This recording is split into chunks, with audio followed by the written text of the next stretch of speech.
Hello guys, in today's video I'm going to show you how to connect your Namecheap domain to Google Sites.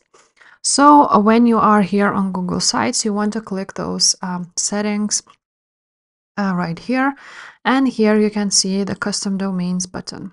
Now you want to start setup and you want to enter your domain name right here. So I'm going to go back to the Namecheap and copy my domain and paste it here. Now you're gonna click next, and now you need to do all these DNS settings.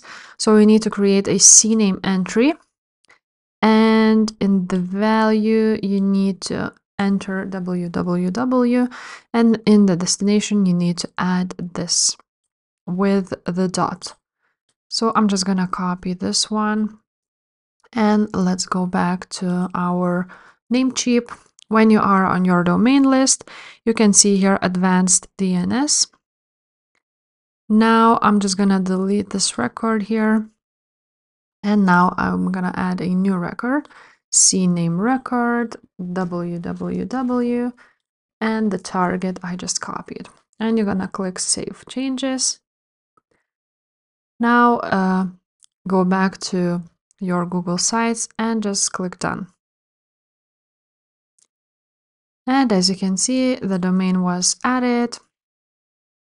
Now this may take up to 48 hours to be effect, but basically that's it guys. So if this video was helpful, please leave a like, subscribe to this channel, and I will see you next time. Bye.